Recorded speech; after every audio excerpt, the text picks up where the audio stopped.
Good morning. Welcome to morning news. చూద్దాం ఈరోజు ప్రస్తుతం దేశంలో అయితే జంజీ మూమెంట్ నడుస్తుంది. అటు కాక్రోచ్ జనతా పార్టీ రూపంలో ఇంకా చాలా విషయాలు ఉన్నాయి, మాట్లాడుకుంటాం. చూద్దాం కొద్దిగా. రోబో టెక్నాలజీతో రైల్వే స్టేషన్ ప్రపంచంలోనే అతిపెద్దది. 38 నెలల్లోనే నిర్మించిన చైనా. 66,000 కోట్లకు పైగా ఖర్చు. న్యూయార్క్లోని గ్రాండ్ సెంట్రల్ టెర్మినల్ కంటే 5 రెట్లు పెద్దదట. చైనా మనం 2026లో ఉంటే చైనా 2080, 2070 అక్కడ ఉంది. టెక్నాలజీ పరంగా అంత ముందు ఉంది. సరే, పరాయి దేశమైన ఆ దేశంలో మనం చూసి నేర్చుకునే విషయాలు ఉన్నప్పుడు నేర్చుకోవాలి. మొండి పట్టుదలకు పోయి మేమే గొప్ప అని మూర్ఖంగా వాదించుకుంటే ఏం రాదు. అవతల దేశాలు మనకంటే అడ్వాన్స్డ్ టెక్నాలజీ వాడుతున్నాయంటే వాళ్ళు అడ్వాన్స్డ్గా అభివృద్ధి చెందిరు కాబట్టి వాడుతున్నారు. మనకాడ అవినీతిల గూరగా పోయినాం కాబట్టి ఇట్లున్నాం. అది అలాంటి కొన్ని చూసి నేర్చుకొని మనం కూడా ముందడుగేయాలి. రైట్. కాక్రోచ్ పార్టీ 5 రోజుల్లోనే 1.5 కోటి మంది ఫాలోవర్లు. సోషల్ మీడియాలోనే సంచలనం. కాక్రోచ్ పార్టీ జిందాబాద్. ప్రభుత్వ వైఫల్యాలను ఎండగడుతూ వ్యంగ్యాస్త్రాలు, యువతను బుద్ధింకలతో పోల్చిన సిజేఐ ఆయన వ్యాఖ్యలకు కౌంటర్గా మహారాష్ట్ర యువకుడి వినూత్న ప్రయత్నం. రాజకీయ నాయకుల నుంచి సినీ ప్రముఖుల వరకు మద్దతు. నిరుద్యోగం, ద్రవ్యోల్బణం, రూపాయి పతనం, రాజకీయ వలసలపై ప్రశ్నలు. ఈ పార్టీ అకౌంట్ను హోల్డ్లో పెట్టిన ఎక్స్ సంస్థ. పెరిగిపోతున్న నిరుద్యోగం, పెరగని జీతాలు, పడిపోతున్న రూపాయి, పైకి ఎగబాగుతున్న ధరలు, మారని బతుకులు, మార్చలేనంతగా మారిపోయిన రాజకీయాలు. ఎటు చూసిన అవినీతి, అక్రమాలు. ఒక్కటేమిటి, దేశంలోని పరిణామాలను ప్రశ్నిస్తూ ఓ కొత్త పార్టీ పుట్టుకొచ్చింది. ప్రభుత్వాలు, విధానాలు, రాజకీయ నిర్ణయాలు నిలదీస్తున్నది. ఆ పార్టీనే కాక్రోచ్ జనతా పార్టీ. మహారాష్ట్రకు చెందిన అభిజిత్ దీప్కే అనే 30 ఏళ్ల యువకుడి ఆలోచన నుంచి నెల 16న పుట్టింది పార్టీ. కానీ ఇది రాజకీయ పార్టీ కాదు. దేశంలోని సామాజిక, ఆర్థిక, రాజకీయ పరిస్థితులపై వ్యంగ్యాస్త్రాలు సంధిస్తూ ప్రభుత్వాన్ని నిలదీసే సోషల్ మీడియా పార్టీ. ప్రభుత్వాల వైఫల్యాలను ఎండగడుతూ ఏర్పాటు చేసిన ఆ పార్టీకి జనం నుంచి అపూర్వ మద్దతు లభించింది. ఎంతలా అంటే జస్ట్ 5 రోజుల్లోనే 1.5 కోటి మంది సెటైరికల్ పార్టీని ఫాలో అవ్వడం మొదలుపెట్టారు. గంటకు ఫాలోవర్లు పెరుగుతూనే ఉన్నారు. కేంద్రంలో అధికారంలో ఉన్న బీజేపీ, కాంగ్రెస్ పార్టీల సోషల్ మీడియా ఫాలోవర్ల సంఖ్యను బీజేపీ దాటేసింది. దేశంలోని పరిస్థితులపై జంజీ తీవ్ర అసంతృప్తితో ఉన్నదని పరిణామం రుజువు చేస్తుంది. ఇప్పుడు ఇది మరి సోషల్ మీడియా పార్టీ కాదు. సోషల్ మీడియా పార్టీ స్టేజ్ దాటిపోయింది, అఫీషియల్ పార్టీ అయింది. దానికి ఒక మేనిఫెస్టో ఉంది. మొత్తం పూర్తి స్థాయిలో ఇంకా భవిష్యత్తు పోతా ఉంటే అసలు చెప్పలేము. విభత్సంగా పెరిగిపోతుంది. ఇప్పుడు ఏదో కొందరు మాట్లాడుకుంటా ఏదో ఆకతాయి పనులు ఇట్లా చేసిర్రు, జంజీకి అంతా అట్లా చేస్తుర్రు, ఎట్లా పడితే అట్లా ఫాలో. అది కాదు. దాన్ని చూసి నేర్చుకోవాలి. ప్రస్తుతం ఉన్న నాయకులు ఆలోచించాలి ఏం జరుగుతుంది దేశంలో అని. జంజీ ఒక్కసారి కాన్సన్ట్రేషన్ చేసి ఆలోచిస్తే సిజేఐ మాట్లాడిన మాటలకు మొత్తం యువకులంతా నిరుద్యోగంతో నుండి ఆర్టీఐని యూజ్ చేసుకుంటూ ప్రభుత్వాన్ని ప్రశ్నిస్తున్నారు, ఇన్ఫ్లుయెన్సర్లుగా మారుతున్నారు, జర్నలిస్టులుగా మారుతున్నారు అని ఇష్టం వచ్చినట్టు మాట్లాడిన మాటలకు ప్రతిఫలంగా ఏం చేయలేదు. రోడ్ల మీదకి రాలేదు, వైలెన్స్ చేయలేదు. నేపాల్లో జంజీ చేసినట్టు ఏ ఎమ్మెల్యే, ఎంపీలను కొట్టలేదు, ప్రజానాయకులను కొట్టలేదు, ప్రధానులు లేదు, దేశం బారిపోయేటట్టు చేయలేదు, రోడ్ల మీదకి ఎక్కలేదు. జస్ట్ ఫాలో బటన్ నొక్కింది. జస్ట్ ఫాలో బటన్ నొక్కితే జంజీ ఆలోచన విధానం ఏ విధంగా ఉందో చూపెట్టింది దేశానికి. ఇదే జంజీ ఇప్పుడు 1.5 కోటి కాదు, ఇప్పుడు మనం మాట్లాడుకున్న టైంకు దాదాపుగా 18 మిలియన్స్ ఉన్నారు. ఇప్పుడు 22వ తారీఖు మార్నింగ్ 7కు ఇప్పుడు ఎంత 626 అవుతుంది. 18 మిలియన్స్ ఉన్నారు దాదాపుగా ఇప్పుడు ఈ పార్టీకి. ఈ రోజు అయిపోయేలోపు ఖచ్చితంగా 20 మిలియన్స్ అవుతారు. ఇదేదో ఆషామాషి ముచ్చట కాదు. ఇవి సిజేపీ 5 హామీలు. కాక్రోచ్ జనతా పార్టీ మేనిఫెస్టో కూడా పెట్టింది. ఏ చీఫ్ జస్టిస్కు రిటైర్మెంట్ తర్వాత రాజ్యసభ సీటును రివార్డుగా ఇవ్వబోము. న్యాయబద్ధంగా ఉన్న ఓటును తొలగిస్తే కేంద్రం ఎన్నికల కమిషనర్ ఉపా చట్టం కింద అరెస్టు చేయిస్తాం. పౌరుల ఓటు హక్కును దొంగలించడం ఉగ్రవాదంతో సమానం. మహిళలకు 50% రిజర్వేషన్లు ఇస్తారు. అటు మంత్రివర్గాల్లో కూడా 50% రిజర్వేషన్లు ఇస్తారు మహిళలకు. అంబానీ ఆదాయాలకు చెందిన మీడియాలను బ్లాక్ చేసి ఇండిపెండెంట్ మీడియాకు అందుబాటులోకి తెస్తాం. ఇక ఒక పదం వాడకుండా గోడీ మీడియా యాంకర్ల బ్యాంకు అకౌంట్లలో దర్యాప్తు చేపిస్తామన్నారు. ఒక పార్టీ నుంచి గెలిచి మరో పార్టీకి జంప్ అయ్యే ఎమ్మెల్యేలకు 20 ఏళ్ల వరకు ఎక్కడ పోటీ చేయకుండా నిషేధిస్తారు. ఈ 5 ఏ పార్టీకి ఉన్నాయి? ఇప్పుడు గొప్ప పార్టీలలో ఈ 5 మేనిఫెస్టోలు ఏ పార్టీకి లేవు. ఈ 5 ఉంటే ఏ రాజకీయ నాయకుడు కూడా అవినీతి చేయడానికి భయపడతాడు. ఈ 5 ఇది ఆకతాయిల పార్టీనా? ఇది ఆలోచన లేకుండా పెట్టిన మేనిఫెస్టోనా? ఈ 5 మేనిఫెస్టోలు ప్రతి పార్టీ ఇంప్లిమెంట్ చేయాలి. చేస్తా ఈ కాక్రోచ్ జనతా పార్టీ అనేది ఏదో వచ్చినామా పోయినామా అన్నట్టు కాకుండా పెద్ద ఎత్తున నిలబడాలి, అదే ఏ ఏ ప్రభుత్వం అయితే జంజీ ఈ దేశంలో ఏం చేయకుండా నీరు గారిపోయిందని భావిస్తుందో వాళ్ళకు ఒక చంపపెట్టులాగా గజ్జున వనకాల తప్పు చేయాలంటే ఈ దేశంలో ప్రజానాయకులు తప్పు చేయాలా, అవినీతి చేయాలా, అక్రమం చేయాలంటే గజ్జున వణికే విధంగా కాక్రోచ్ జనతా పార్టీ ఎదగాలి. ఖచ్చితంగా అసలు వదిలిపెట్టే విషయం కాదు ఇది. ఇప్పుడు జంజీలో మామూలు అంటే ఇన్ని రోజులు యువత ఏం చేయగలుగుతుంది ఈ దేశంలో, చచ్చుబడిపోయింది, ఎక్కడోడు అక్కడనే ఉండు. ఒక్కసారి జంజీ ఈగో హట్ అయితే ఎంత ప్రాపర్గా వదిలిస్తారనేది చూపెట్టింది. ఎలాంటి వైలెన్స్ లేదు. చూద్దాం అసలు లైవ్ కరెక్ట్గా ఇప్పుడు ఇన్స్టాగ్రాము దీంట్లో ఏముంది, ఏం కథ, ఎంతమంది ఫాలోవర్లో చూద్దాం. ఒక్క నిమిషం మీకు మళ్ళీ స్క్రీన్ షాట్ పెడతాను నేను. రైట్, 18.7 మిలియన్స్ ఉన్నారు. ఇప్పుడు టైం ఎంత అవుతుంది? 6:30 అవుతుంది. 18.7 మిలియన్స్ కాక్రోచ్ జనతా పార్టీకి సంబంధించి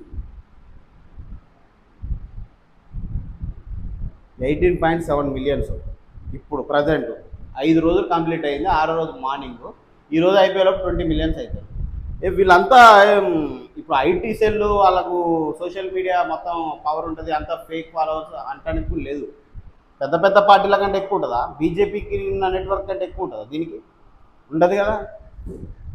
ఖచ్చితంగా జంజీ ఒక్క ఈగో హట్ అయితే ఎట్లుంటుందో ఇది చూపెట్టిరు. పూర్తి స్థాయిలో దీన్ని ఇట్లనే కొనసాగించాలి. జంజీని గెలకొద్దు. ఈ దేశంలో ఉన్న యువత మామూలు వాళ్ళు కాదు, ఏదో ఆకతాయిలు కాదు. అనుకుంటే ఆధార పీఠాలు అదురుతాయి అవినీతి చేసేటోళ్ళు అన్నది చూపెట్టింది. పార్టీ వెబ్సైట్ కూడా ఉంది ఈ పార్టీకి. Cockroach Janata party, voice of the lazy and unemployed, A political party for the people, the system forget to count, 5 demands, 0 sponsors, 1 large stubborn swarm. ఇది దీని మేనిఫెస్టో చూడు, రీడ్ ది మేనిఫెస్టో. మనం చదివినాం కదా. If the CJP comes in power, no chief justice shall be granted a Rajya Sabha seat as post retirement reward. ఈయన ఇప్పుడు వీళ్ళకి నచ్చినట్టు అనుకూలంగా నడుచుకొని రిటైర్ కాగానే రాజ్యసభ స్థానాలు ఇలాంటి కుచిపి జాంతానే అలాంటి నడవని చెప్తుంది direct. Next, if any legit vote is deleted, న్యాయమైన ఏ ఓటును డిలేట్ చేయదు. Whether in a CJP or opposition rule state, CEC shall be arrested under UAPA case. ఈ ఓట్లను డిలేట్ చేయడం కూడా మంచి న్యాయమైన ఓట్లను, అది కూడా మావోయిస్ట్ చర్యలకు తక్కువేం కాదు, బందిపోటు చర్యలకు తక్కువేం కాదు, వాళ్ళ మీద ఉపా కేసులు పెట్టి అరెస్ట్ చేపిస్తామని చెప్తుంది. As taking away voting right of citizen no less than terrorism. వాళ్ళ ఓటు హక్కులు తీసేయడం టెర్రరిజం తక్కువేం కాదు కాబట్టి ఉపా కేసులు పెడతాం అంటుంది. Women shall be receive 50% reservation, not 33%, with increase the strength of parliament. Additionally 50% of all cabinet position shall be reserved for women. Only 33% కాదు, 50% లేడీస్కి రిజర్వేషన్ ఉంటుంది. ఓన్లీ ఆ స్థానాల్లో కాదు, మంత్రివర్గంలో కూడా 50% వాళ్ళకు ఉంటుంది అని చెప్తుంది. All media houses owned by Ambani and Adani shall be have their licence cancelled. Ambani Adani చేతుల్లో ఉన్న మీడియా లైసెన్స్ క్యాన్సల్ చేస్తుంది. To make way for truly independent media, bank accounts, Godi media anchors shall be investigated. Godi మీడియాలో ఉన్న యాంకర్స్ బ్యాంక్ అకౌంట్లు తనిఖీలు చేస్తుంది. Independent మీడియాకు అవకాశం వచ్చి న్యాయబద్ధంగా మీడియా ఉండే విధంగా చూసుకుంటుంది. Any MLA or MP who defects from the party to another, one party to another shall be barred from contesting elections and from the holding any public offices for period of 20 years. ఒక party ticket మీద గెలిచి అమ్మటే ఇంకో పార్టీలో దూకిన ఆయనను suspend చేయడమే కాకుండా, dismiss చేయడమే కాకుండా 20 సంవత్సరాల వరకు మళ్ళీ పోటీలో లేకుండా కఠినంగా చర్యలు తీసుకుంటామని చెప్తుంది. ఈ 5 మేనిఫెస్టోలు చూస్తే చాలు యువత ఎంత ఆలోచనాత్మకంగా ఉందో అర్థమవుతుంది. ఇంతగా వదిలేస్తుంది అంతే. ఒక్కసారి ఈగో హట్ అయ్యి అసలు ఏం జరుగుతుంది ఈ దేశం మీద పడితే గజ్జున వనకాల ఒక్కొక్క అవినీతి పరుడి ఆధార పీఠాలు అదరాలని నిరూపించింది. ఏం చేయలే, ఒక్కళ్ళు రోడ్ ఎక్కలే, ఏం చేయలేదు. జస్ట్ పేజ్ క్రియేట్ చేసింది, వెబ్సైట్ పెట్టింది, ఛానల్ పెట్టింది. 1,87,00,000 మంది ప్రజెంట్ ఉన్నారు. ఏ పార్టీకి లేరు, ఇప్పటి వరకు లేరు. ప్లస్ వాళ్ళు పెట్టిన వారం రోజుల గతే లేదు, ఇట్లా వచ్చిన చరిత్రే లేదు. వాళ్ళు ఇన్నేళ్ళ నుంచి ఉన్నా కూడా వాళ్ళకి అంతమంది ఫాలోవర్లు లేరు. సరే ఓకే, వాళ్ళ ఎంతమందికి ఓటు హక్కు ఉంది, ఎంతమందికి ఓటు హక్కు లేదు, అది పక్కకు పెడితే ఈ పార్టీ ఆలోచనలు, దీని వే ఆఫ్ గోయింగ్ ఇదంతా చూస్తుంటే చాలా మెచ్యూర్గా, క్లారిటీగా, ఏదో ఆషామాషిగా చేసినట్టు కాకుండా పర్ఫెక్ట్గా ఉంది. వీళ్ళు ఈ జంజి తలుచుకుంటే, ఈ యువత అనుకుంటే, కొన్ని మీటింగ్లు పెట్టుకుంటే, ఒక్కొక్క రాష్ట్రానికి కొందరు సెట్ ఆఫ్ పీపుల్ కలిసి ఆలోచిస్తే ఇలాంటి ముందుకు తీసుకొద్దాం. అసలు ఏంది, ఎందుకు ఒక సీజే అంటే నార్మల్ ముచ్చట కాదు. మనం ఒక మాట మాట్లాడే ముందు 100 సార్లు ఆలోచించాలంటారు. అలాంటిది చీఫ్ జస్టిస్ ఆఫ్ ఇండియా ఆ పొజిషన్లో ఉండి అన్ఎంప్లాయిడ్ యూత్ని టార్గెట్ చేసుకుంటా ఆ పదాలు యూజ్ చేసిండు అంటే వ్యవస్థ ఎంత నిర్లక్ష్యంగా ఉందో ఆలోచించు. ఎంత నిర్లక్ష్యంగా ఉంది ఈ దేశంలో యువత పట్ల. ఈ దేశంలో మొత్తం ప్రపంచంలో కంటే అత్యధిక యువత ఉంది. వాడుకోకపోవడం ఎవరు తప్పు? ఇక్కడ అవినీతి రాజకీయ నాయకుల తప్పు. ఓట్లకు కేవలం నోట్లు వచ్చి గెలిచే రాజకీయ నాయకులు ఉన్నారు కాబట్టి బంగారం లాంటి యువత టాలెంట్ని వాడుకోలేకపోతుంది. ఈ దేశాన్ని ముందుకు తీసుకురాకపోతుంది. చైనాని ఇందాకనే కంపేర్ చేసినాం మనం. 2070-80ల బతుకుతున్న చైనా ఎక్కడ? కోట్ల మంది యువతను నీరు గారుస్తున్న ఇక్కడ ఈ ప్రభుత్వాలు ఎక్కడ? యువత ప్రతి ఒక్కరు ఎంతమంది అని పెడతారండి? ఓన్ కంపెనీలు ఎంతమంది అని ఓన్గా ఆలోచించి ఓన్గా చేస్తారు. ప్రభుత్వంలో మీరు పాలించే నాయకులలో తెలివి ఉంటే వీళ్ళని ఆ డైరెక్షన్లో మలపగలుగుతారు. ఒక 30-40-50 కోట్ల యువత ఉన్న దేశంలో ఎందుకు పనికి రాకుండా నీరు గార్చుకుపోతుందంటే అది యువత తప్పు కాదు, పరిపాలిస్తున్న అవినీతి ప్రజా నాయకుల తప్పు. వాళ్ళు మంచోళ్ళు అయి ఉంటే, వాళ్ళు అవినీతి లేనోళ్ళు అయి ఉంటే, వాళ్ళకి అసలు మినిమం జ్ఞానం, అవేర్నెస్, డెవలప్మెంట్ పట్ల ఆలోచన ఉండుంటే యువత ఇట్లా ఉండదు. అందుకే నిద్రపోతున్న యువతను గెలికి మరీ అయినట్టుంది పరిస్థితి. కాబట్టి ఇది ఎంత మాత్రం వదిలేయకుండా కాక్రోచ్ జనతా పార్టీ ఇంకా ముందుకు పోవాలి, ప్రత్యక్ష రాజకీయాల్లోకి రావాలి, ప్రతి రాష్ట్రంలో పార్టీ వింగ్ ఏర్పాటు చేసుకోవాలి, కార్యకర్తలు పెంచుకోవాలి, ప్రణాళికాబద్ధంగా ముందుకు పోవాలని కోరుకుంటూ యాజ్ ఎ జర్నలిస్ట్గా సపోర్ట్ ఎప్పటికీ ఉంటుందని తెలియజేస్తూ, మోమాటం లేకుండా, అలా దాపరికం లేకుండా ఈ అవినీతిలో కూరకపోయిన ప్రజా నాయకులకు ఈ కాక్రోచ్ పార్టీ బుద్ధి చెప్పాలని ఆశిస్తూ నేను సపోర్ట్ చేస్తున్నా పార్టీకి. అలా ఇక డౌటే లేదు. రోబో టెక్నాలజీతో రైల్వే స్టేషన్ చూసినాం. కనీస వేతనాలు భారీగా పెంపు. Unskilled minimum salary 16,000, semi skilled 17,000, స్కిల్డ్లో 18,500, highly skilled 20,000. కార్మికుల 4 కేటగిరీలు 3 జోన్లుగా విభజన. రాష్ట్రంలోని 1,11,00,000 మంది కార్మికులకు లబ్ధి చేకూర్చేలా నిర్ణయం. జూన్ 1, 2026 నుంచి కనీస వేతనాల అమలు. ప్రైవేట్ కంపెనీలపై నిఘా, లేబర్ డిపార్ట్మెంట్ బలోపేతం, బ్లూ కాలర్ ఉద్యోగాలపైన ప్రభుత్వం ఫుల్ ఫోకస్. గల్ఫ్ వలస పనులకు సంస్థాగతం చేయబోతున్నాం సీఎం రేవంత్ రెడ్డి. 80% స్థానిక కోటా అమలు చేయాల్సిందే కార్మిక శాఖ మంత్రి వివేక్. డీల్ వైపు అమెరికా, యుద్ధం వైపే ఇజ్రాయెల్. మీరు కొట్టుకొని సాగురండి ఆయన భూమి. ఈ భూమి మీద మీ మ్యాపులలో కూడా పోయి మీ 2 దేశాలు దరిద్రం పోతాయి. అంతర్జాతీయ మార్కెట్కు మన మామిడి. చెన్నైకి గుజరాత్ చెక్. కేటీఆర్ది షాడిజం. పోక్సో కేసులో బాధితురాలి ఫోటోలు రోడ్లపై ప్రదర్శిస్తున్నాడు సీఎం రేవంత్ రెడ్డి. బామ్మార్ది కొకైన్ దాస్తే గంజాయి పూలు అని కవర్ చేసినోడు ఇవాళ చట్టాల గురించి మాట్లాడుతున్నాడు. భగీరథ్ సరెండర్ కాలే, పోలీసులే కస్టడీలోకి తీసుకున్నారు. తెలంగాణ కులగన్న దేశానికే దిక్సూచి. సుప్రీంకోర్టు తీర్పుపై సీఎం హర్షం. టీవీకే ప్రభుత్వంలోకి కాంగ్రెస్. సీఎం విజయ్ క్యాబినెట్లో మంత్రులుగా 2 ప్రమాణం. రాష్ట్రానికి 5,681 కోట్ల అర్బన్ ఛాలెంజ్ ఫండ్. 1,420 కోట్లు ఇవ్వాలన్న కేంద్రం. మిగతా నిధులు హార్డ్కో రుణం. పనులకు కేంద్రం పట్టణాభివృద్ధి శాఖ నేషనల్ అపెక్స్ కమిటీ ఆమోదం.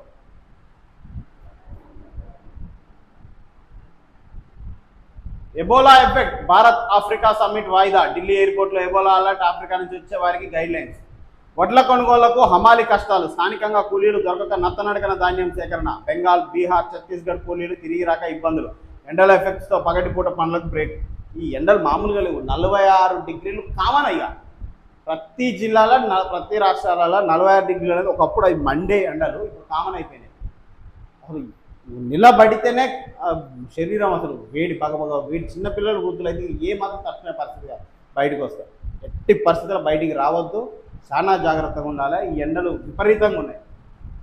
సరస్వతి అంత్య పుష్కరాలు షురు. జూలై 1న ఆర్టీసీ ఉద్యోగులకు 11% ఫిట్మెంట్. ఆర్టీసీ యాజమాన్య నిర్ణయం. నిప్పుల కొలిమి. రాష్ట్రంలోని 250 మండలాల్లో హీట్ వేవ్స్. రెడ్ జోన్లోకి 25 జిల్లాలు. వాటికి 20 జిల్లాల 46 డిగ్రీల టెంపరేచర్. 46 డిగ్రీలే కామన్ అయిపోయింది. 5 జిల్లాల్లో 45 డిగ్రీల పైన రికార్డ్.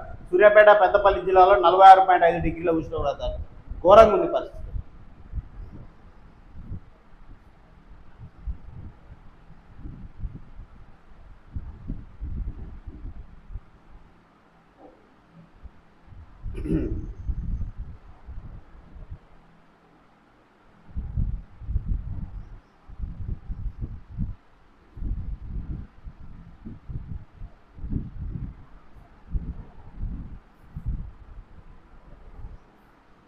రాష్ట్రం నిప్పుల కుంపటి 20 జిల్లాల్లో 46 డిగ్రీలకు పైగా ఉష్ణోగ్రతలు. బాబు కోసం బలిపీఠంపై పాలమూరు రంగారెడ్డి ప్రాజెక్టుకు రేవంత్ సర్కార్ ద్రోహం. PRLIS పనులను బనకచర్ల కోసం పడావు పెట్టిన వైనం. తెలంగాణ నీటి హక్కులకు నీళ్లు ఏపీ కేంద్రం ఏం చెప్తే అదే వేదం. ఇప్పటికే గోదావరిలో పోలవరం నీటి లభ్యత కోసం కాళేశ్వరం బలి. కృష్ణా బేసిన్లో బనకచర్ల కోసం అటకెక్కించిన పాలమూరు ప్రాజెక్టు. అవతల రాష్ట్రమోడు మన భూభాగం నుంచి పోయే నీళ్లను అత్యధికంగా వాడుకొని స్టోరేజ్ పొజిషన్లో పెట్టుకుంటే ఇక్కడనేమో రైతులకు గొంతెండిపోతుంటే ఏంది అసలు ఈ దారుణాలు ఏందో అర్థం కావట్లేదు. ఏం చెప్పాలో కూడా అర్థం కావట్లేదు దీని గురించి. అసలు ఈ తెలంగాణకు పట్టిన దరిద్రం ఏందో అర్థం కాదు. కానీ అదే ఉమ్మడి రాష్ట్రంలో ఉన్నప్పుడే ఈ తెలంగాణను ఆగం పట్టించిర్రా అని వందల మంది విద్యార్థులు ప్రాణత్యాగాలు చేసి నిలబెట్టుకున్న తెలంగాణలో ఎన్నుకునే నాయకులు తెలంగాణ కోసం పనిచేస్తారా, ఆంధ్ర మోసేతి నీళ్లు దాక్కుండా ఊడిగం చేస్తారా అర్థం కాదు. వీళ్ళని ఏం చేయాలి? పోర్రా బాబు, మీకు నచ్చకపోతే వెళ్ళిపోరి, ఆ రాష్ట్రంలోనే మార్పించుకొని అక్కడనే బతుకుపోరు. ఎందుకు తెలంగాణను బ్రష్ పట్టిస్తారు ఇలా చేరి? ఎవ్వరు చూడు తెలంగాణను ఎట్లాగం చేద్దాం, తెలంగాణను ఎట్లా నాశనం చేద్దాం అన్న దిశగానే పనిచేస్తారు. ఇక్కడ ఒళ్ళు కాదా మీరు? ఏంది నాకు అర్థం కాదు. అమ్ముడు పోతారా?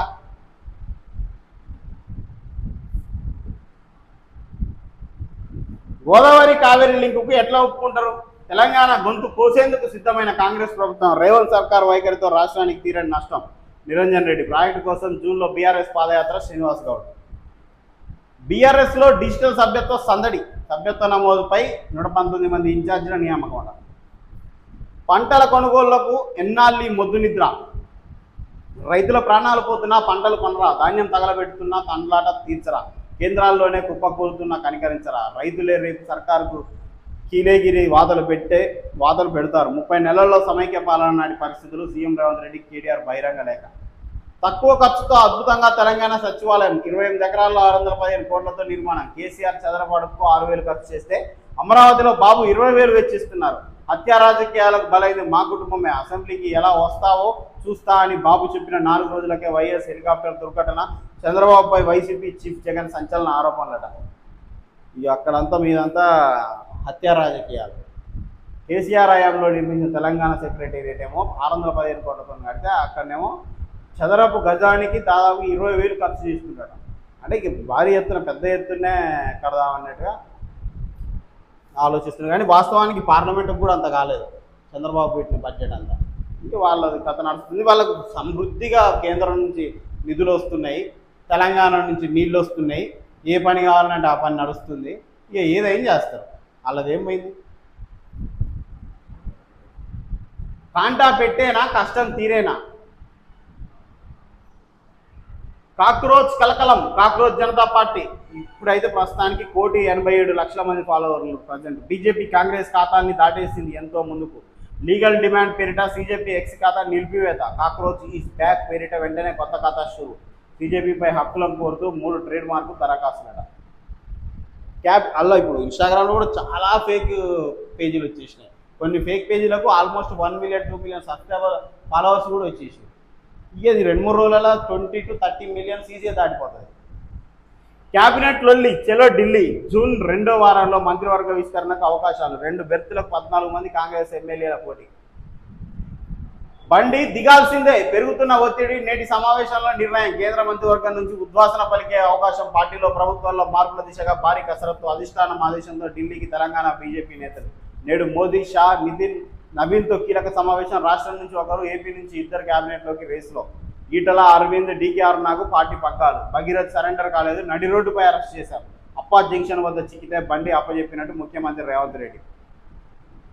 భగీరథ్ ముందస్తు బెయిల్ పిటిషన్ కొట్టివేత. బిగ్ బ్రదర్స్ చేతికి 500 ఐపీఎల్ టికెట్లట.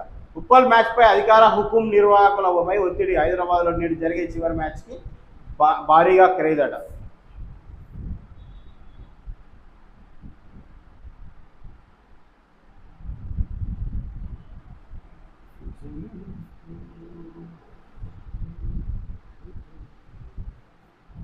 సామాన్యులకే వేధింపుల. పెద్దోళ్ళు కోట్లు చూస్తున్నా ఊరుకుంటారా? రుణాల మంజూరులో బ్యాంకుల ఉదాసీనతపై సుప్రీంకోర్టు ఫైర్. ఫైర్ కావాలి. వాళ్ళ మీద కొన్ని ఆంక్షలు పెట్టాలి. సామాన్యుడు 1-2 లక్షలు లోన్ తీసుకుంటే వాడిని ఊపిరి మెసలు లేకుండా చంపుతారు. నీరవ్ మోడీలు, విజయ్ మాల్యాలు వేల కోట్లు తీసుకోకపోతే వాళ్ళని వాళ్ళ అంగి బటన్ కూడా బీకలేక ఈ బ్యాంకులు పేదోని మీద మినిమం బ్యాలెన్స్ మెయింటైన్ చేయాలి, ఏటీఎం ఛార్జీలు, ఏటీఎం కార్డు ఛార్జీలు, మెసేజ్ ఛార్జీలు అని అడ్డమైనవి పెట్టి దోపిడీ చేసి సంవత్సరాలు సంపాదించుకున్నాయి. వాళ్ళు కొట్టకపోయిన వేల కోట్ల రూపాయలను వాళ్ళ అంగి బటన్లు బీకలేక పేద ప్రజల మీద దోచుకున్న ఈ బ్యాంకులు వీటి మీద ఆంక్షలు ఖచ్చితంగా పెట్టాలి. ప్రజలకు ఇబ్బంది కలగొద్దు, సంక్షోభ తీవ్రతను సాధ్యమైనంత మేర తగ్గించాలి. 2040 నాటికి అన్ని విధాల అభివృద్ధి చెందే సంస్కరణలు. ప్రధాని సారథ్యంలో 5 గంటలు కేంద్ర మంత్రిమండలి భేటీ. భగీరథి లొంగుబాటు కాదు అరెస్ట్, ప్రతిదాన్ని రాజకీయ కోణంలో చూస్తున్న బీజేపీ. బీఆర్ఎస్ శవ రాజకీయాలు, మైనర్ వీడియోలు బయట పెడితే ఎలా, కేటీఆర్ మనిషేనా CM Revanth Reddy. 1000 ticket 15,000, 10,000 premium టికెట్లు 1,00,000కు పైగా అమ్మకం. ముప్పాల్ స్టేడియం వద్ద జోరుగా ఐపీఎల్ బ్లాక్ టికెట్ల దందా. కార్మికుల కనీస వేతనం భారీగా పెంపు, గరిష్టంగా 20,000 వరకు. యువత ఐటీ, అమెరికా అనే ఆలోచనలు వీడాలి, బ్లూ కాలర్ జాబ్స్పై దృష్టి పెట్టాలి సీఎం రేవంత్. ఇంకెన్నాళ్ళు మొద్దు నిద్ర, ప్రాణాలు పోతున్న పంట కొనరా, చేతకాకపోతే రైతుల క్షమాపణ చెప్పి ముక్కు నేలకు రాయండి, ముఖ్యమంత్రికి కేటీఆర్ లేఖ. కాక్రోచ్ క్రేజీ రికార్డ్, 5 రోజుల్లోనే 14 మిలియన్ల ఫాలోవర్స్ సొంతం. నిన్న 5 రోజుల్లో 14 ఎక్కడ, నిన్న నైట్ కల్లా 16 అయిపోయింది. ఉదయం లేదు చూస్తారుగా 18.7 మిలియన్స్ అయింది. కౌంటర్ దాఖలు చేయండి, ఫీజు రియంబర్స్మెంట్పై ప్రభుత్వానికి హైకోర్టు ఆదేశం. డీబీటీపై క్లారిటీ కోరుతూ ప్రైవేట్ విద్యాసంస్థలు పిటిషన్ అట. 25 మంది మావోయిస్టులు సరెండర్, వీరిలో 6 స్పెషల్ జోనల్, 6 ఏరియా కమిటీ సభ్యులు. Most wanted miss Besra security సైతం జార్ఖండ్ చేతిలోనే అతిపెద్ద లొంగుబాటట. ఇంకా ఇతురు ఎప్పుడో ప్రకటించింది కదా మావోయిస్ట్ ఫ్రీ కంట్రీ అయిపోయిందని. ఇంకా లొంగు అవుతున్నారు. పూర్తి స్థాయిలో కానీ తొందర పూర్తి స్థాయిలో సరెండర్ అవ్వరు. మీరు కూడా వచ్చి ప్రభుత్వానికి సహకరించారు. ఈ ప్రభుత్వ ఎమ్మెల్యేలకు ఎంపీలకు పెట్టిన ఈ సెక్యూరిటీలను తొలగించుకుందాం. వాళ్ళను కూడా ప్రజా రవాణాలో ప్రయాణించే విధంగా ఫ్రీ సిటీ కావాలి, ఫ్రీ రాష్ట్రం కావాలి, ఫ్రీ దేశం కావాలి మనది. ఇప్పుడు ఎంపీలకు ఎమ్మెల్యేలకు ఎస్కార్ట్లు, ఈ మోపున డీజిల్, పెట్రోల్ ఇవన్నీ ఎందుకు వాళ్ళని వేరే విధుల్లోకి ఉపయోగించుకోవచ్చు. వాళ్ళ ఎస్కార్ట్ విధించే వాళ్ళు అయితే, వాళ్ళ సెక్యూరిటీకి ఉన్న పోలీస్ సిబ్బందులు అయితే వేరే విధుల్లో ఉపయోగించుకోవచ్చు. ఎమ్మెల్యేలు, ఎంపీలు కూడా బస్సులో వాళ్ళ కేటాయించిన సీట్లలో ఫ్రీగా ప్రయాణించేటట్టు మన దేశాన్ని మనం తీసుకుందాం. ఇప్పుడు మీరు ఏం చేయకపోయినా ఒకప్పుడు మీరు చేసారు కాబట్టి భయపడుతున్నారు కాబట్టి మావోయిస్టులు అందరూ లొంగిపోయారు. ఆల్మోస్ట్ 99% అయిపోయారు. 1-2% అక్కడక్కడ మిగిలితే మీరు కూడా వచ్చి లొంగిపోండి. ఇక మన దేశంలో, రాష్ట్రంలో ఎమ్మెల్యేలు, ఎంపీలు సాధారణ ప్రజలతో కలిసి బస్సులలో ప్రయాణించే రోజులు చూడాలి మనం. ఇక వాళ్ళు లేకుంటే వీళ్ళకి ఈ రేంజ్లో భద్రత అవసరం లేదు కదా. ఎందుకు ఒక గన్మెన్ ఉంటే చాలు, ఈయన కూర్చుంటే ఈయన పక్కన ఆయన కూర్చుంటే సరిపోతుంది. అప్పుడు శాలరీలు అవి కూడా తగ్గించుకోవచ్చు మన రాష్ట్రంలో. దేశంలోనే అత్యధికంగా ఈ ఎమ్మెల్యేలకు విపరీతమైన శాలరీలు ఉన్నాయి మన కాడ. ఈ సెక్యూరిటీ పర్పస్ వాళ్ళకి వీళ్ళ ఖర్చులు ఇవన్నీ అప్పట్లో కేసీఆర్ పెట్టి వాళ్ళదే కదా, వాళ్ళు ఆడింది ఆట పాడిందే పాడ కాబట్టి తెలుసుకోండు. ఎందుకు ఇక మావోయిస్టులు లేనప్పుడు, ఆ రేంజ్లో భద్రత లేనప్పుడు అంత శాలరీ కూడా అవసరం లేదు వాళ్ళకు. మళ్ళీ చట్ట సవరణ చేసుకొని తగ్గించుకొని నార్మల్గా ప్రజలకు ఆదర్శంగా తీసుకొని ప్రజాధనాన్ని వృధా చేయకుండా అవి కూడా తగ్గించుకోవచ్చు. అన్నీ ఫ్రీ అయిపోతాయి. ఆ దిశగా ప్రయత్నిద్దాం. కౌంటర్ దాఖలు చేయండి. చూసిన 25 మంది మావోయిస్టులు సరెండర్. ఓకే. సరస్వతి పుష్కరాలు మహోత్సవం. 1 నుంచి పెరిగిన జీతాలు, కారుణ్య నియామకాల రెగ్యులేషన్ సైతం, ఆర్టీసీ ఉద్యోగులతో ప్రభుత్వ చర్చలు సఫలం. రిటైర్డ్ ఉద్యోగుల వైద్య ఖర్చుల పరిమితి సైతం పెంపు.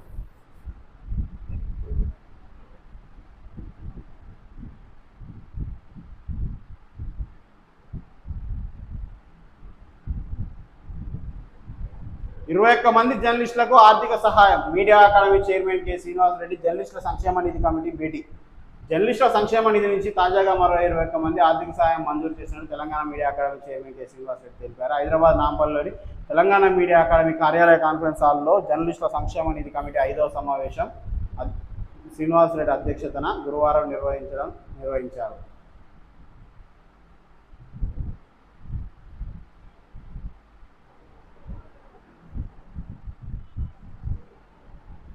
కావేరీ లింక్తో సాగునీటికి గండం, గోదావరి జలాలపై మన హక్కులకు ముప్పు. 968 టీఎంసీల వాటాలు తేలకముందే నీటి మళ్లింపుపై ఆందోళన. నాగార్జున సాగర్ను బ్యాలెన్సింగ్ రిజర్వాయర్గా మార్చే ప్లాన్.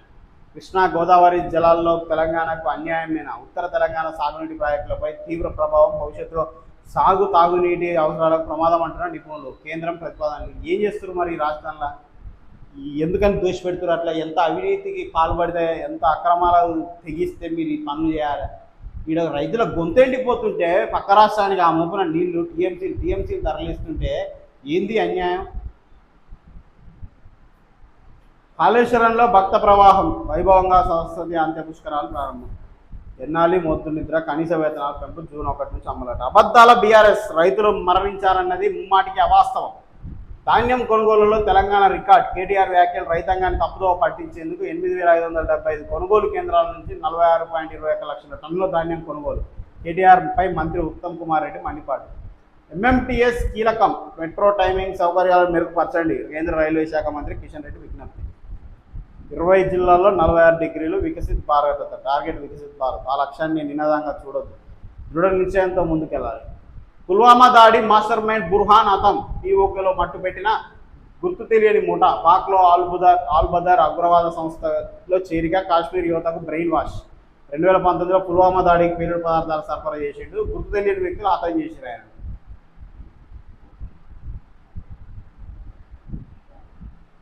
రైట్, ఇది కథ. చూసినాం కదా, కాక్రోచ్ పార్టీ 6 రోజుల్లో 18.7 మిలియన్ ప్రజెంట్ ఉన్నారు. ఈరోజు ఐపీఎల్ ఆల్మోస్ట్ 20 మిలియన్స్కి చేరుతారు. జంజీ దలుచుకుంటే ఎలాంటి హడావిడి లేకుండా ప్రభుత్వానికి చెమటలు ఎట్లా పట్టిస్తుందో చూపెట్టింది పార్టీ.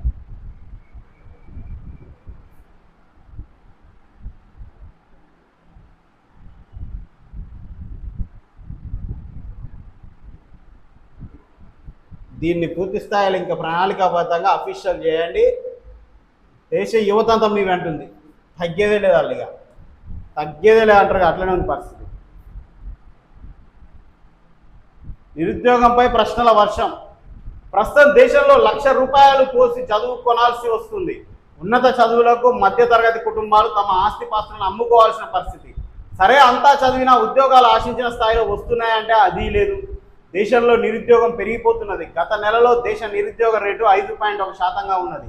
ఏటా కొన్ని లక్షల మంది డిగ్రీలు పీజీలు పట్టాలు పట్టుకొని బయటకు వస్తున్నా ఆ మేర ఉద్యోగాలు ఉండడం లేదు. చదువుకు తగ్గ ఉద్యోగాలుగా దొరకడం లేదు. దీంతో అన్ని లక్షలు ఖర్చు పెట్టాక కూడా ఉపాధి కల్పించలేని ప్రభుత్వాలు ఎందుకంటూ సీజేపీ ద్వారా నిలదీస్తున్నారు. కొద్ది రోజుల క్రితం జరిగిన నీట్ ప్రశ్న ప్రశ్న లీక్ ఎంతటి సంచలనమైందో తెలిసిందే. కష్టపడి చదివి పరీక్షలు రాసిన విద్యార్థుల భవిష్యత్తును కాల రాసేలా లీకేజీ ముఠాలు పేపర్ను అమ్ముకున్నాయి. పేపర్ కొన్ని రాసిన వాళ్ళకు మంచి ర్యాంకులు వస్తే కష్టపడి చదువుకున్న వాళ్ళకు మాత్రం ఆ ఫలితం కనిపించడం లేదు. కొంతమంది ప్రాణాలు కూడా తీసుకున్నారు. దీనిపైన సీజేపీ గలం విప్పింది. ప్రభుత్వ అసమర్థతను సోషల్ మీడియాలో ఎండగడుతున్నది. లీకులు కాకుండా పరీక్షలు నిర్వహించలేదని లేని ప్రభుత్వాలు ఎందుకంటూ నిలదీస్తున్నది. ఇప్పుడు పేపర్ లీక్ అయింది, కొన్నదోడు అని బయటకు వచ్చింది. వాడిని దేశ ప్రజలు చూస్తుండగా నడి రోడ్డు మీద ఉరిదీస్తే ఇంకొకటి పేపర్ లీక్ చేయడానికి భయపడతాడా? ఇలాంటి కఠిన చట్టాలు లేక ఆ కొన్నోడోడు బడాబాబు వాడు గతంలో బీజేపీ పార్టీలో పనిచేసిండు. ఇప్పుడు బీజేపీలో యాక్టివ్గా లేడని వాళ్ళే సమర్థించుకుంటుర్రు. వాని ఇంట్లోడు వాని కుటుంబ సభ్యుడు నీటి పరీక్ష రాస్తే వాడు ఆ పేపర్ కొంటే అది రాష్ట్రాలంతా సర్క్యులేట్ అయింది. లాస్ట్ ఇయర్ అదే కుటుంబ సభ్యుల నుంచి 4 నీట్ పరీక్ష రాసి పాస్ అయ్యి ఇప్పుడు వాళ్ళు మెడిసిన్ చేస్తున్నారు. మరి అప్పుడు కొనలేదని గ్యారెంటీ ఏంది? అంటే మీ పార్టీలో గతంలో పనిచేసిన వాళ్ళు కావచ్చు, ఇప్పుడు పనిచేసిన వాళ్ళు కావచ్చు, మీరు భారతదేశంలో అధికారంలో ఉన్నారు కాబట్టి బీజేపీ పార్టీతో సంబంధం ఉన్నవాడు తప్పు చేస్తే కఠిన చర్యలు ఉండవా? ఇప్పుడు నీట్ పరీక్ష పేపర్ కొన్నదోడు వాడు బీజేపీ పార్టీతో అనుబంధంగా పనిచేసినోడు అని తెలిసిన తర్వాత నువ్వేం చేయాలి? కఠిన నిర్ణయాలు తీసుకుంటే ఇంకొకటి లీక్ చేయడానికి పేపర్ తెప్పి నీట్ రాసిన విద్యార్థుల పరిస్థితి ఏందా? నువ్వు మళ్ళీ పరీక్ష పెడతావు. కష్టపడి చదువుకొని రాసిన ఆయన ఫస్ట్ మొన్న పెట్టిన పేపర్లో ఎక్కువ స్కోర్ చేయొచ్చు. రేపు నువ్వు పెట్టబోయే పేపర్లో ఆయన తక్కువ స్కోర్ చేసే పరిస్థితి ఏంది? ఎన్ని లక్షల మంది విద్యార్థులు అన్యాయం అయిపోతారు.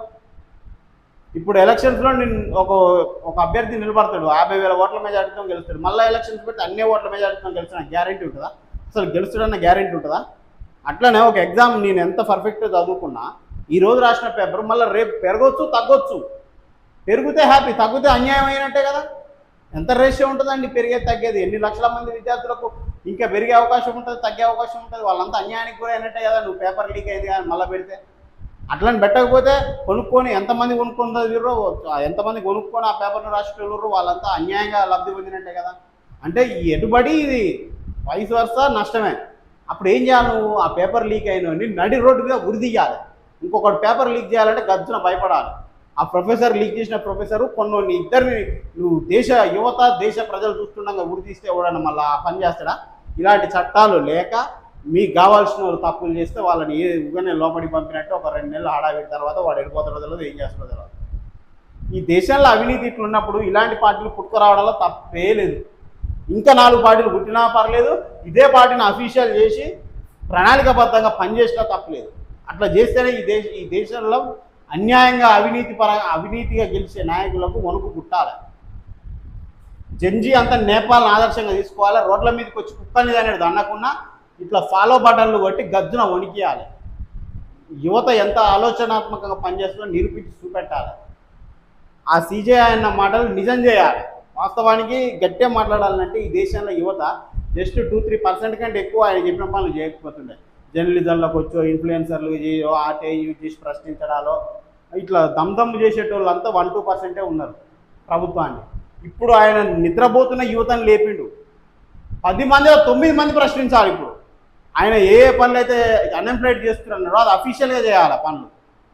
ఆర్టీఐ అందరూ వాడాలి. ఈ దేశంలో ఉన్న ప్రతి అన్ఎంప్లాయిడ్ ప్రతి యువత ఆర్టీఐ యాక్ట్ అనేది యూజ్ చేసుకోవాలి. ఏ చిన్న సందేహం ఉన్నా ప్రభుత్వ ఆఫీస్కి వెళ్ళాలి. అక్కడ ఒక ఆర్టీఐ ఆఫీసర్ ఉంటాడు, పబ్లిక్ రిలేషన్ ఆఫీసర్ ఉంటాడు, ఇన్ఫర్మేషన్ ఇవ్వాల్సిన ఐపీ ఆఫీసర్ ఉంటాడు. మనకు ఆయనను అడగాలి, వివరాలు తెలుసుకోవాలి, దమ్ చేయాలి, గజ్జున వణికేయాలి అవినీతి చేసేటోళ్ళని. 10 మందిలో 9 మంది యువత ఈ పని చేయాలి. ఇప్పటి నుంచి చేస్తే ఈ దేశంలో అవినీతి తగ్గుతుంది. ఇక వేరే దేనివల్ల తగ్గదు. ఈ నాయకులను నమ్ముకుంటే ఇంకెన్నేళ్ళైనా ఈ దేశం ఇట్టనే ఉంటుంది. యువత మేల్కొనాలి. ఖచ్చితంగా మీ వంతు బాధ్యత. స్వాతంత్ర సమర యోధులు అప్పట్లో ప్రాణాలు ఎట్లా త్యాగం చేశారు, ఇప్పుడు మనం ప్రాణాలు త్యాగం చేయకుండా ప్రశ్నలను విడవాలి అంతే. అన్యాయం పైన ప్రశ్నలు విడిస్తే దాలిగా. ఇప్పటికే వణుకు పుట్టింది యువతలో, యువత చైతన్యం అవుతుందని.